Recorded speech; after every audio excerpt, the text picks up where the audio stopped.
La resistencia republicana ha frustrado los intentos de Franco de conquistar Madrid con ataques frontales a través de la Casa de Campo o los Carabancheles, lo que obliga a nuevas batallas en torno a la ciudad. Los combates de la carretera de La Coruña pretendían aislar Madrid por el oeste. En el Jarama se intentaba cortar las comunicaciones con Valencia. Ninguna de las dos logró su objetivo. En febrero de 1937, mientras se suceden los combates del Jarama, el cuartel general de Franco considera la posibilidad de lanzar otro ataque por el noroeste de la capital. Sus líneas maestras son las siguientes: avance por la carretera de Zaragoza a Madrid para romper el frente en dirección a Guadalajara, rápida ofensiva motorizada hasta Alcalá de Henares y caída sobre la retaguardia de las fuerzas republicanas que luchan en el Jarama. De este modo, se espera cerrar el cerco de Madrid y acabar con la resistencia de sus defensores. El mando de las tropas expedicionarias italianas, orgulloso de su victoria en Málaga, acaricia la idea de desarrollar una acción rápida y espectacular que acelere el fin de la guerra y acreciente el prestigio de Mussolini y de su régimen. En este sentido, se ofrece a Franco para ejecutar la maniobra prevista en Guadalajara. Pero Franco no está dispuesto a que tropas extranjeras protagonicen una batalla que puede ser clave para la caída de Madrid y el término de la guerra. Además, Franco prefiere, antes de una guerra relámpago, la ocupación lenta y sistemática del territorio, con tiempo para realizar la limpieza que permita garantizar la seguridad política de las zonas conquistadas. Tras la entrevista mantenida en Salamanca el 13 de febrero con el coronel Emilio Faldella, jefe del Estado Mayor de las tropas musolinianas en España, Franco acepta, aunque con reticencias, el protagonismo de los italianos. La decisión se toma al concluir la batalla del Jarama, sin que las tropas franquistas hayan podido cortar la carretera de Valencia.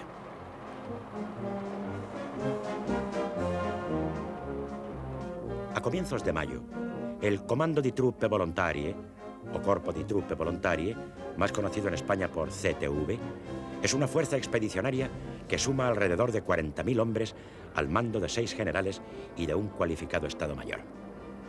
El CTV es distinto a las demás fuerzas que luchan en España. Sus 4 divisiones, Dio lo vuole, Dios lo quiere, Fiamme Nere, Llamas Negras, Penne Nere, Penachos Negros y Littorio, cuentan con flamantes carros, camiones, artillería y gran cantidad de vehículos rápidos con armas ligeras. Apoyan dichas divisiones una considerable aviación y todo el conjunto de tropas y servicios de un cuerpo de ejército bien dotado. El general Mario Roatta, su comandante, utiliza el seudónimo de Mancini y es secundado por los jefes de división Amerigo Coppi, Edmondo Rossi, Luigi Nuvoloni y Annibale Bergonzoli. Como en Málaga, la brillante apariencia del CTV oculta la realidad. Aunque el mando superior del Estado Mayor y parte del contingente pertenecen al ejército regular italiano e incluso son veteranos de Abisinia, la mayoría está formada por milicianos fascistas y voluntarios reclutados en gran medida entre las masas desocupadas del Mezzogiorno. La fuerza italiana tiene escasa cohesión, aunque su moral es elevada tras el éxito malagueño.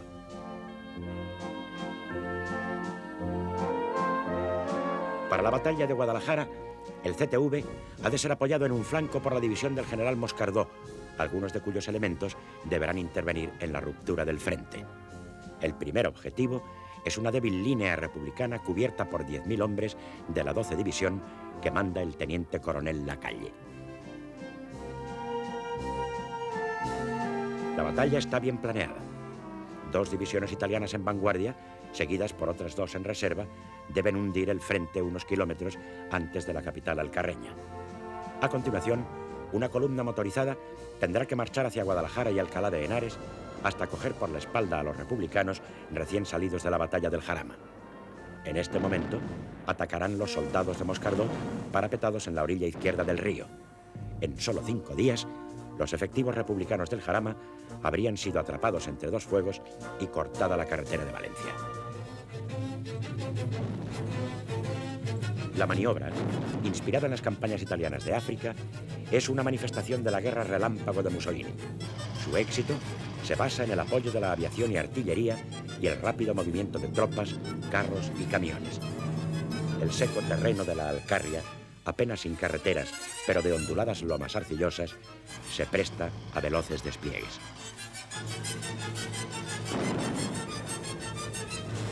El mando italiano decide iniciar la operación a pesar de haberse desencadenado un fuerte temporal.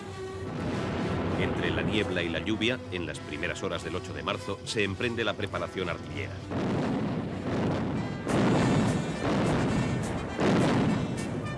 Inmediatamente la segunda división de camisas negras rompe el frente, atacando en 3 direcciones y ocupa los pueblos de Almadrones, Mirabueno y Alaminos. Se abre una brecha de varios kilómetros por donde penetran los italianos. El coronel Rojo comentará: el mando republicano no sabía ni dónde estaba el frente. Los italianos llegan a Ontanares y avanzan hacia Brihuega, donde entran el día 10. La noche anterior llegan los primeros refuerzos para taponar la brecha. El temporal encharca los aeródromos e inmoviliza los aviones. La niebla impide a la artillería divisar los objetivos. El campo arcilloso es un lodazal intransitable. La fatiga y el frío hacen mella en los hombres, mientras la aviación republicana se adueña del cielo al poder despegar sus aviones sin contratiempos, ya que en sus campos de origen, situados al sur, apenas llueve.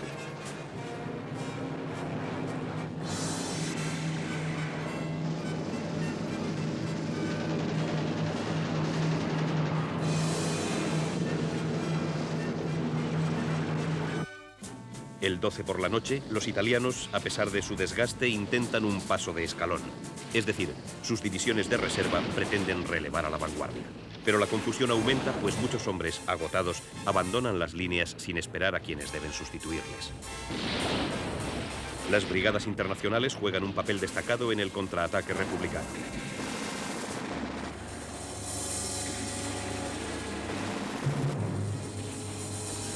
El día 13, las fuerzas de Lister contraatacan y la brigada que manda Valentín González, el campesino, recupera Brihuega. La situación amenaza con convertirse en dramática para el CTV, que tiene ya a estas alturas unas 3.000 bajas. Broata se entrevista con Franco a fin de detener la operación durante algunos días. Pero el 18 los republicanos se lanzan bajo una cortina de agua. Entran en línea las fuerzas aéreas mandadas por Hidalgo de Cisneros.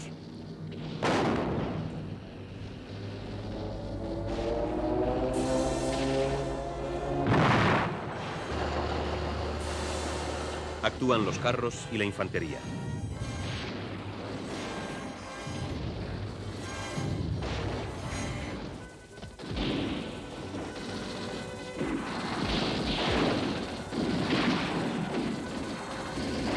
Los italianos huyen y dejan prisioneros, cañones, camiones. El botín es sustancioso. La propia policía militar italiana informa que cunde el pánico entre los soldados, que abandonan en masa las líneas. Brihuega es reconquistada. Villaviciosa, Masegoso, Gajanejos y otros pueblos van cayendo en poder de los republicanos. Los días 19 y 20, la infantería continúa avanzando hasta el kilómetro 95 de la carretera de Aragón. Se han hecho más de 15 kilómetros en 2 jornadas. Pero el 21, los republicanos están agotados y la batalla se detiene. Sin más reservas, Rojo no puede explotar el éxito.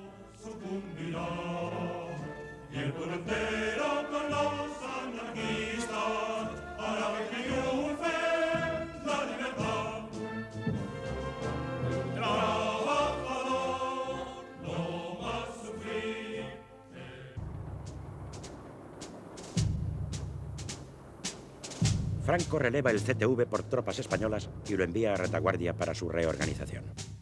El fracaso italiano da la vuelta al mundo y produce la natural pérdida de prestigio de las tropas mussolinianas. En la zona republicana, el éxito se acoge con la natural alegría. Provoca una reacción sumamente favorable a la causa de la República, vencedora en el enfrentamiento con un ejército extranjero. La victoria es explotada lógicamente por la propaganda y se logran efectos psicológicos muy importantes. El gobierno de Valencia puede reforzar sus acusaciones gracias a la copiosa documentación capturada que presenta al mundo en un libro blanco como prueba flagrante de la intervención extranjera al lado de Franco. hay general regocijo ante la humillación sufrida por las tropas musolinianas. Antonio Agraz escribe los siguientes versos. Bergonzoli, sin vergüenza, general de las derrotas, si quieres tomar trijueque con los bambinos que portas, no vengas con pelotones, hay que venir con pelotas. Paradójicamente, Bergonzoli es el único alto mando que ha tratado de contener la retirada. Incluso en la zona franquista, el descalabro provoca algazara. Las canciones fascistas reciben letras alusivas que se hacen muy populares.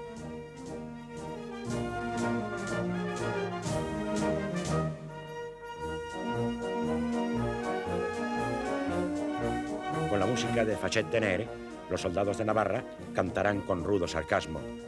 Guadalajara no es Abisinia. Los españoles, aunque rojos, son valientes. Menos camiones y más cojones. Franco se convence de que en lo sucesivo los italianos no deben actuar en unidades autónomas y que han de integrarse con españoles en proporción adecuada. Mussolini recibe perplejo la noticia de la derrota. La propaganda fascista había exagerado los triunfos de los legionarios italianos y su heroísmo. Ahora el ridículo se hará muy duro de soportar. Italia llega a acusar a sus aliados de haber iniciado el ataque sin el suficiente apoyo. Franco, para contentar al duce, cuya ayuda material le resulta preciosa, accede a relevar de sus mandos a los generales Orgaz y Varela. En Guadalajara, el prestigio de los comunistas alcanza su cenit. Lister, que había cimentado su fama en el ataque al Cerro de los Ángeles y la había consolidado en las duras luchas por la posesión del Pingarrón, será elevado hasta el pináculo de su gloria al ser presentado como el vencedor del orgullo fascista. El campesino comparte la fama a idéntico nivel y ambos pasan a ser los héroes oficiales del bando republicano. El Partido Comunista, cuya influencia se había acrecentado notoriamente en los últimos meses, celebra en Valencia, del 5 al 8 de marzo de 1937, una reunión ampliada de su comité central, que en realidad es un congreso. Inaugurado por la popular dirigente y diputada comunista Dolores Ibarruri, pasionaria, reúne a centenares de militantes, así como a mandos del ejército. José Díaz, el antiguo obrero panadero de Sevilla, secretario general del Partido Comunista de España, analiza los 8 meses ya transcurridos de guerra y define los objetivos de esta como defensa y conquista de una república democrática y parlamentaria de nuevo tipo con profundo contenido social. Los ministros comunistas Vicente Uribe, de Agricultura, y Jesús Hernández, de Instrucción Pública, hablan de la labor de transformaciones agrarias y de difusión cultural de sus respectivos departamentos. El catedrático Wenceslao Roces, subsecretario de Instrucción Pública, explica también la creación de los institutos para obreros y de las milicias de la cultura en los frentes. Las resoluciones de la reunión comunista, que señalaban la necesidad de contar con un ejército regular, una industria de guerra, una retaguardia en orden, contenían implícitamente una crítica, si no de las palabras de Largo Caballero, sí de la práctica de dirigir la guerra, sobre todo después de la pérdida de Málaga. Con el descalabro de Guadalajara, termina la gran batalla de Madrid. Franco desiste de tomar la capital, que deja de ser objetivo fundamental, y su estrategia se dirigirá hacia el frente del norte. La derrota de Guadalajara induce a Mussolini a realizar nuevos esfuerzos en favor de Franco. Le es necesario amortiguar las devastadoras consecuencias propagandísticas para el prestigio de las armas italianas. Guadalajara consolida la intervención del duce en España más de lo que hubiera podido hacer una victoria.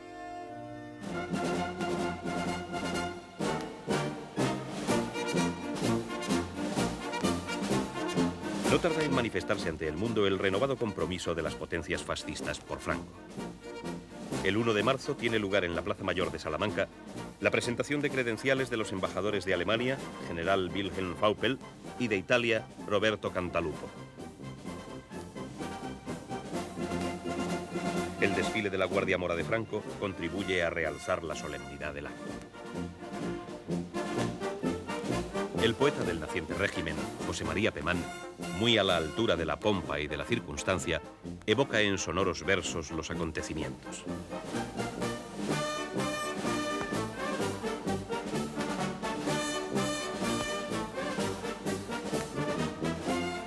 Ayer, 1 de marzo, Un mediodía de largo viento frío y nubes altas, hubo otra vez imperio en la Plaza Mayor de Salamanca. Imperio en la serena geometría de la plaza y en los altorrelieves de nobles capiteles que la circundan y en la valentía de la noble y corrida balconada.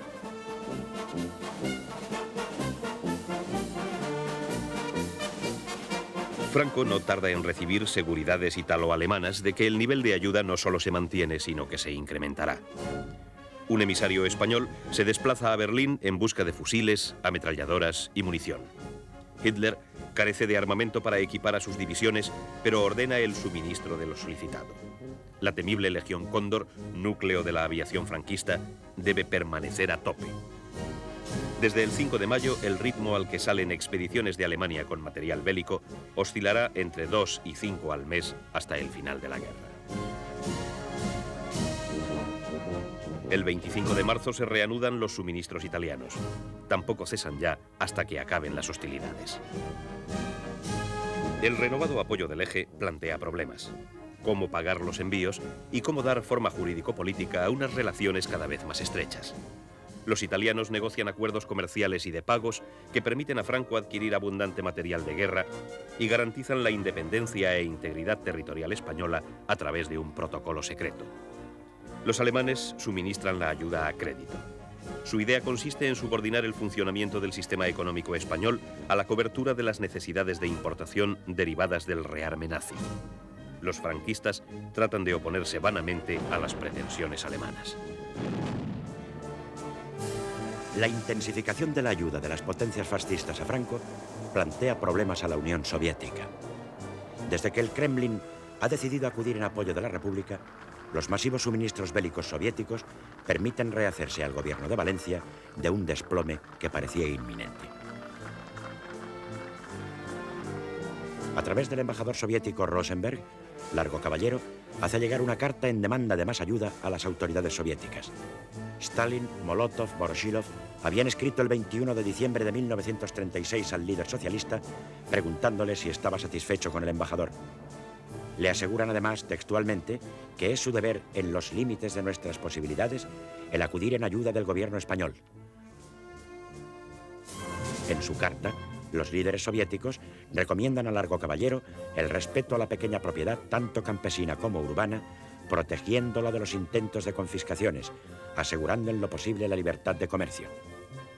El acercamiento al presidente Azaña y a los partidos republicanos moderados se juzga muy aconsejable, en opinión de los dirigentes bolcheviques, que se muestran preocupados porque los enemigos de España vean en ella una república comunista y prevenir así su intervención declarada, que constituye el peligro más grave para la España republicana. En suma, los líderes soviéticos afirman a Largo Caballero que la Revolución Española se abre camino, que en muchos aspectos difieren del camino recorrido por Rusia, que es muy posible que la vía parlamentaria resulte un procedimiento de desarrollo revolucionario más eficaz en España de lo que fue en Rusia. No obstante la buena disposición y las recomendaciones de los responsables soviéticos, afloran tensiones entre el embajador Rosenberg y el presidente del gobierno republicano, Largo Caballero. En enero, Rosenberg le presiona para que destituya al general Asensio y adopte una serie de medidas preconizadas por los comunistas. Después de una larga conversación a la que asiste el ministro de Estado Álvarez del Valle, el líder socialista exclama: «Márchese, fuera. Debe usted saber, señor embajador, que los españoles podemos ser pobres y necesitar ayuda del exterior, pero tenemos el orgullo suficiente para no aceptar que un embajador extranjero trate de imponer su voluntad a un jefe de gobierno español».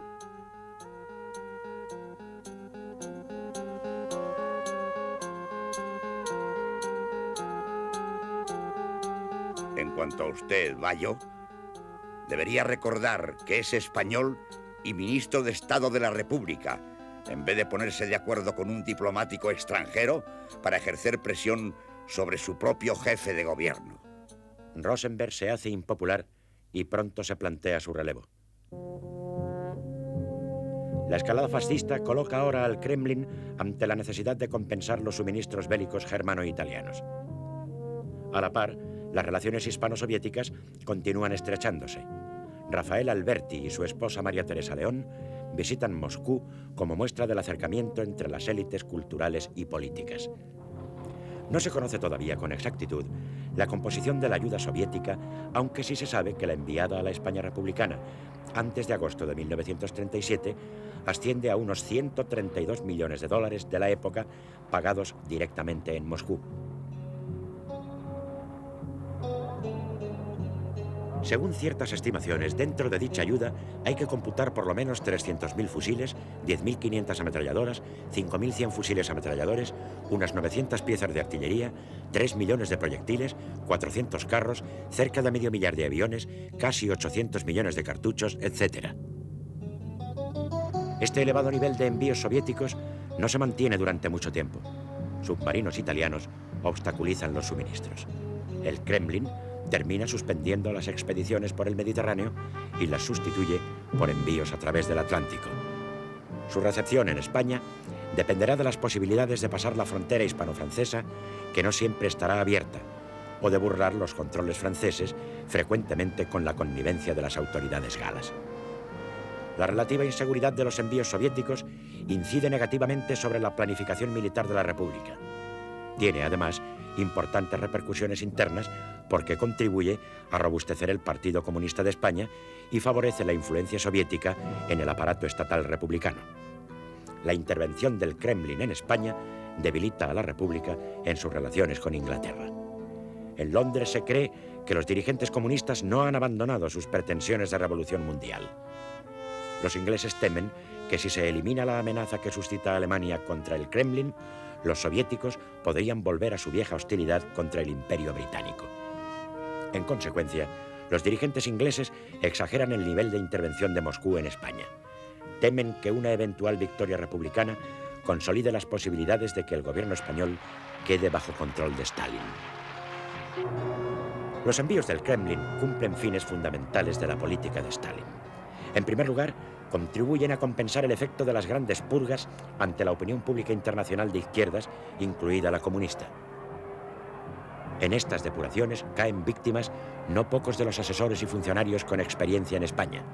Entre ellos figurarán Rosenberg, Kolstov y Antonov Ovseenko. El gran peso específico adquirido por los suministros soviéticos sobre los de otras procedencias es un arma política que Stalin no dejará de utilizar en el tablero internacional.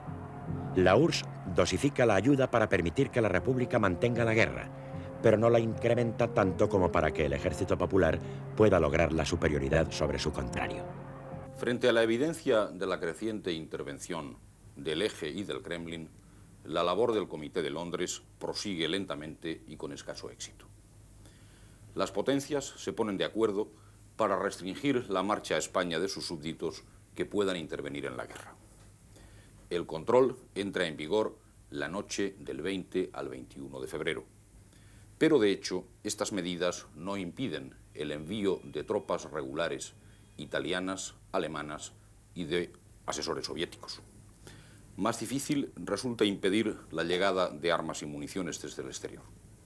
No obstante, el 6 de marzo se crea un Consejo Internacional para administrar un segundo plan de control. Prevé 3 modalidades: marítima, de vigilancia por patrullas navales y observación terrestre. El plan parece acertado sobre el papel, pero choca con la realidad. Ni Italia ni Alemania permiten que el control sea eficaz. La no intervención favorecerá al bando franquista, que ha venido manteniendo la iniciativa en el mar. Desde finales de 1936 se han adoptado las primeras medidas de bloqueo sobre los puertos del Cantábrico por parte de las fuerzas navales de la base del Ferrol, mandadas por el contraalmirante Castro Arizcún. Las posibilidades republicanas de superar este bloqueo se ven mermadas por la falta de coordinación existente entre las fuerzas navales del Cantábrico, dependientes del gobierno de Valencia, y al mando del capitán de navío Valentín Fuentes, y la flota auxiliar de la Armada de Euskadi, cuyo jefe, Joaquín Eguía, teóricamente subordinado a Fuentes, hace caso omiso de las instrucciones de este. Esta falta de coordinación favorece los esfuerzos de las unidades franquistas para obstaculizar las llegadas de material bélico y materias primas al norte, cuyos puertos son repetidamente minados.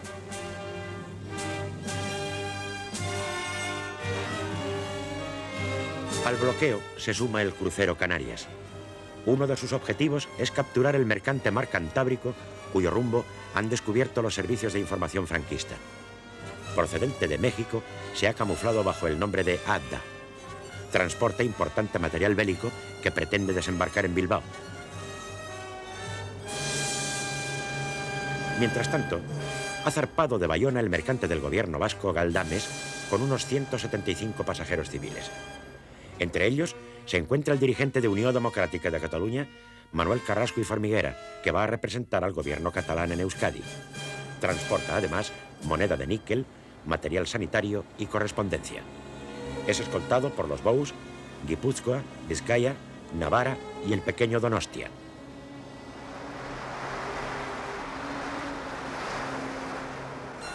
Por la noche, una tempestad dispersa el convoy.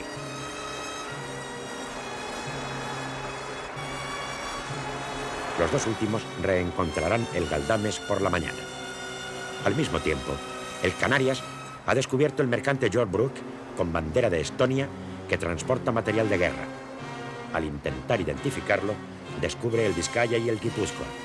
Ataca a este último, mientras el Vizcaya, con una hábil maniobra, obliga a George Brook a dirigirse al puerto de Bermeo, quedando su material en poder de los vascos.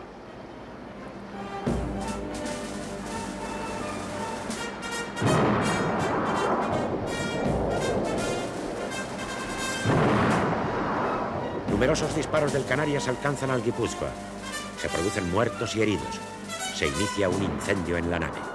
Sin embargo, el BOU, amparado por la artillería de costa de Punta Galea, consigue alcanzar el puerto de Bilbao.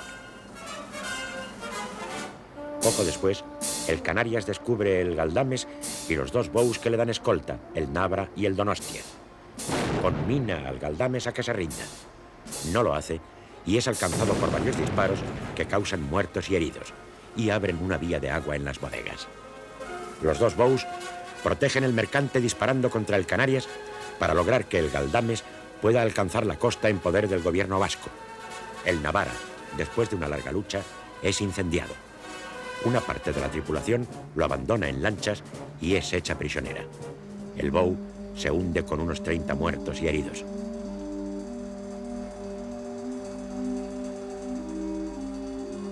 Algunos marinos deciden desaparecer con su barco, entre ellos su capitán, Enrique Moreno. La marina vencedora reconocerá el heroísmo de aquellos marinos vascos. Ninguna de las penas de muerte impuestas a los sobrevivientes en consejo de guerra será ejecutada. Y gracias a las gestiones del comandante del Canarias, Salvador Moreno, y de su director de tiro, Manuel Calderón, cerca de Franco, en 1938 serán puestos en libertad. El Galdames es fácilmente apresado y su tripulación y pasaje encarcelados. Carrasco y Formiguera y dos concejales socialistas de Irún serán posteriormente fusilados.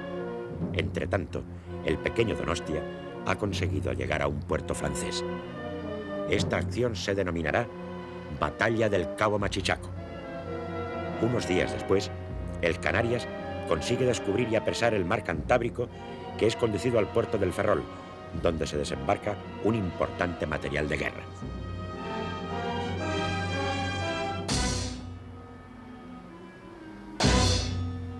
Estas acciones dejan en precario a las fuerzas de la flota auxiliar de la Armada de Euskadi. Las llamadas de auxilio de Aguirre al ministro de Marina y Aire, Indalecio Prieto, no serán atendidas dado que el gobierno de Valencia considera más importante la permanencia de la flota en el Mediterráneo a fin de custodiar a los convoyes soviéticos que transportan el material bélico que desesperadamente necesita la República. La contrapartida a estos éxitos de la flota de Franco se produce unas semanas más tarde, cuando en la mañana del 30 de abril y en el transcurso de una acción de bloqueo frente al puerto de Bilbao, el acorazado España choca contra una de las minas fondeadas por el Júpiter y se hunde a causa de la explosión. El destructor Velasco recoge a los 820 hombres de la dotación. La pérdida del España supone un importante revés moral e incluso material para el bando franquista, a la vez que inunda de alegría a los republicanos que lo atribuyen a un ataque de su aviación.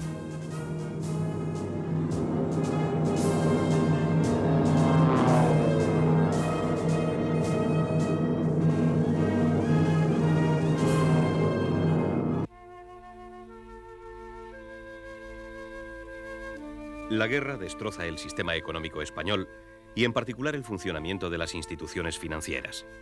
Cada zona busca sus propias soluciones, pero las dos tienen algo muy importante en común. Toda la economía se subordina a las necesidades de la guerra. En una y otra se limita la retirada de los depósitos bancarios.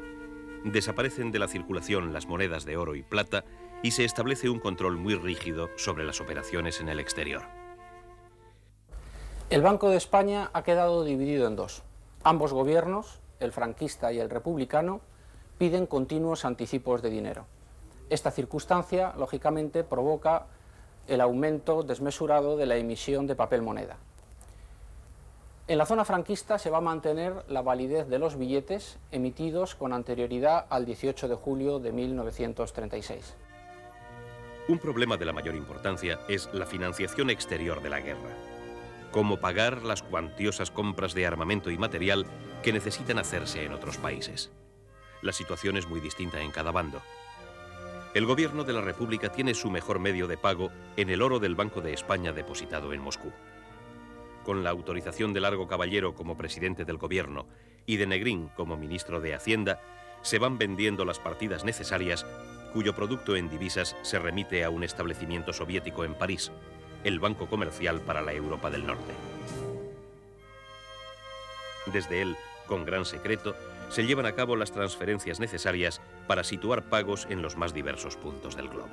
En la zona republicana, las continuas disminuciones de sus reservas de oro, el carácter no convertible de la moneda, las dudas que existen en el mundo financiero sobre las posibilidades reales que la República tiene de imponerse a la sublevación, hacen que la peseta republicana pierda valor continuamente.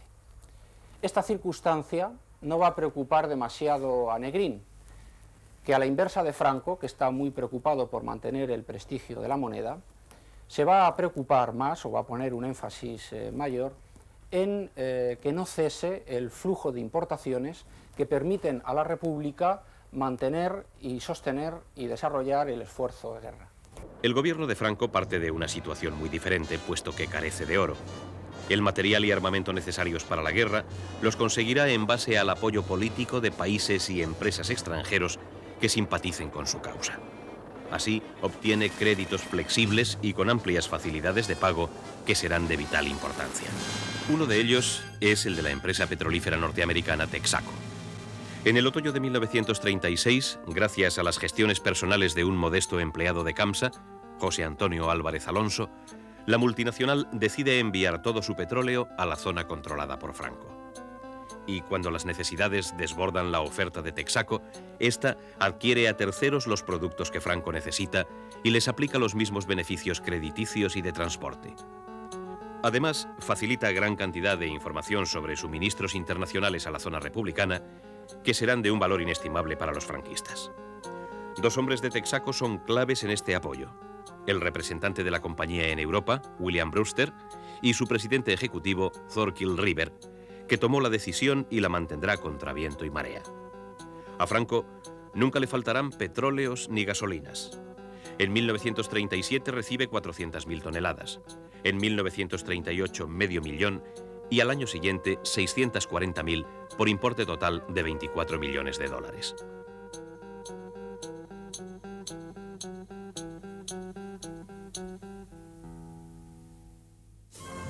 En la zona republicana se produce un hecho económico y social de primera magnitud: las colectivizaciones.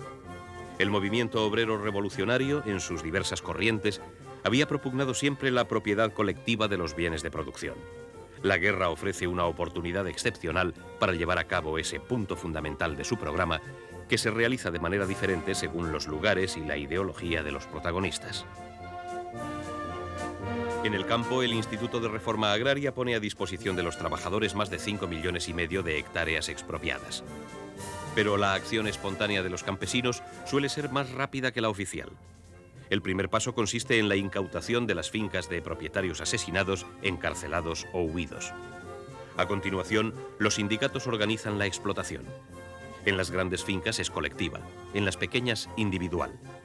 A los arrendatarios se les exime del pago de la renta. A los pequeños y medianos propietarios se les mantiene su propiedad.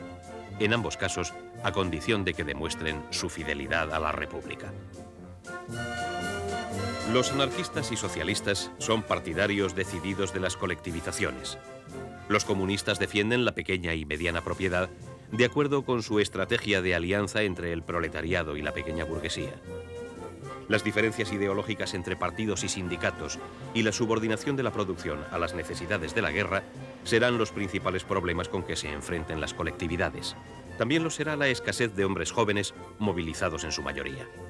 En el campo, como en tantos otros sectores de la economía, el trabajo de las mujeres será decisivo para mantener viva a la población.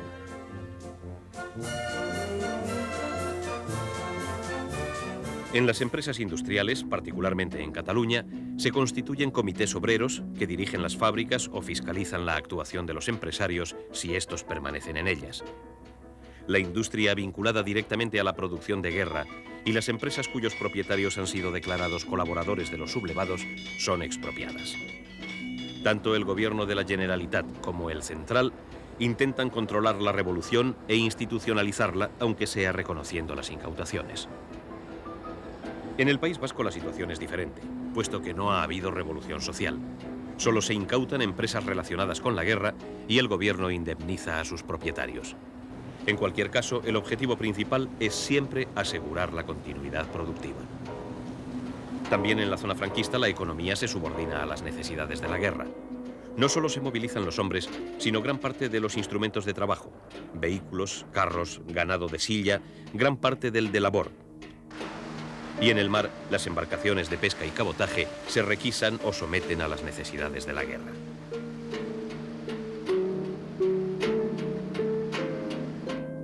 La situación social, en cambio, es completamente distinta.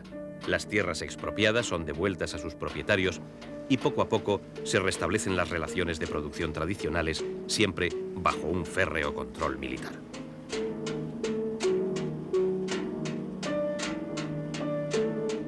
En Andalucía, Queipo de Llano, tras el éxito de la conquista de Málaga, proyecta una nueva ofensiva, esta vez en el norte de la región. Se trata de tomar Almadén, con sus ricos yacimientos mineros, y de marchar desde el oeste sobre el santuario de la Virgen de la Cabeza, a fin de liberar a sus defensores. Para conseguir ambos objetivos, es preciso ocupar Pozoblanco, cuartel general de la 19 División que defiende el territorio republicano en la provincia de Córdoba.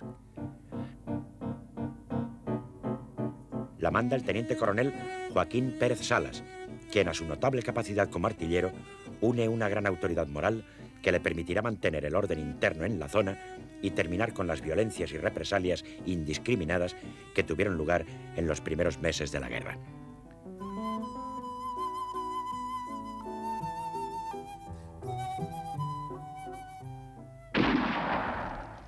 La ofensiva franquista se desencadena el 6 de marzo.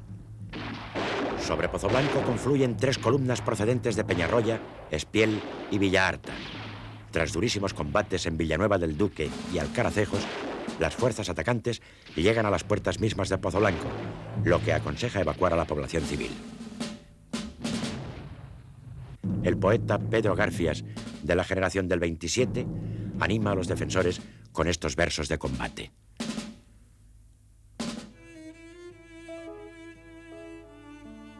Pozoblanco, Pozoblanco, tú nunca serás de Queipo. Te defienden los soldados del ejército del pueblo. Ni las bombas ni los tanques quebrarán tu talle esbelto, fino junco del mejor de los aceros.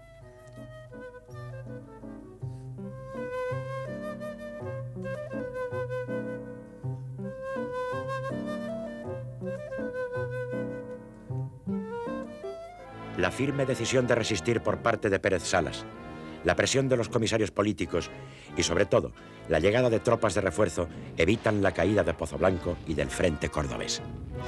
Más aún, permiten una contraofensiva rápida y brillante que hace retroceder el frente franquista unos 30 kilómetros hasta las proximidades de Peñarroya.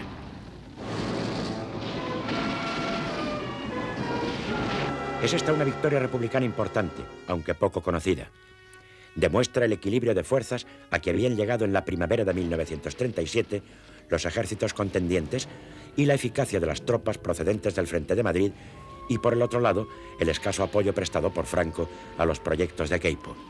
El generalísimo no quiere que tenga éxitos de importancia para evitar que aumente el poder personal del llamado virrey de Andalucía. En el frente de Pozoblanco no habrá acciones importantes hasta fines de 1938. Pero el pueblo, atacado una y otra vez por la aviación franquista, soportará a lo largo de la guerra más de un centenar de bombardeos. Mientras tanto, en la vecina provincia de Jaén, prosiguen su heroica resistencia los guardias civiles, falangistas y elemento civil refugiados en el santuario de Santa María de la Cabeza. Enclavado en plena Sierra Morena, en un cerro de 1000 metros, ofrece excelentes características para la defensa. Anchos y fuertes muros, ventanas que más bien parecen almenas, pocas entradas fácilmente defendibles y una loma desde la cual se dominan los contornos.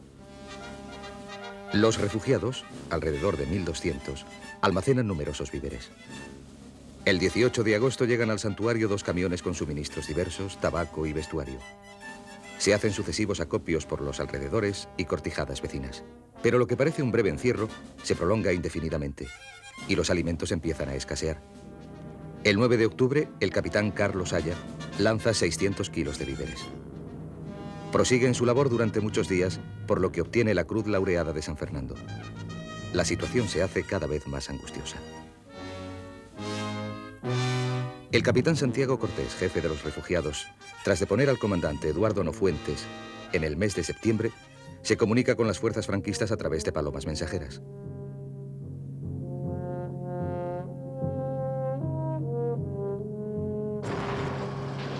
Queipo de Llano, como jefe del Ejército del Sur, ordena el 10 de diciembre una ofensiva, con el fin de liberar el santuario. Las operaciones se emprenden el 14, ocupándose Albendín, Bujalance y Cañete de las Torres. El día 28, el capitán Cortés hace llegar un mensaje a Queipo de Llano, comunicándole que sus hombres hambrientos solo se mantienen en pie por su fuerte temple y el ánimo infundido por la proximidad de su ejército. Las tropas franquistas continúan la ofensiva. Porcuna es ocupado el 1 de enero, pero la paralización de las operaciones a poco más de 37 kilómetros del santuario frustra la ansiada liberación cuando ya se ha emprendido comunicación heliográfica con los sitiados. Sin embargo, la espera anhelante de los cercados sigue prolongándose durante meses. El 27 de abril, Cortés solicita una vez más auxilio. No lo pido por mí. Al fin y al cabo, mi vida vale poco. Pero sí por los 1200 seres inocentes que me suplican sin perder las esperanzas de liberación. Tampoco será atendido. Antes de abrir fuego, se intima por medio de altavoces a los sitiados para que se rindan, o por lo menos que dejen salir a las mujeres y a los niños en la seguridad de que nada les sucederá. Pero tales exhortaciones resultan inútiles ante los heroicos sitiados.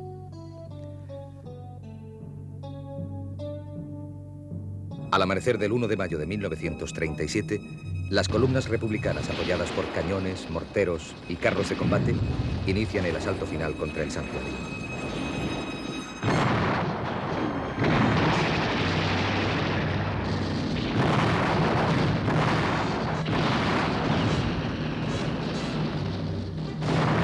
Tras la preparación artillera tiene lugar el asalto de la infantería.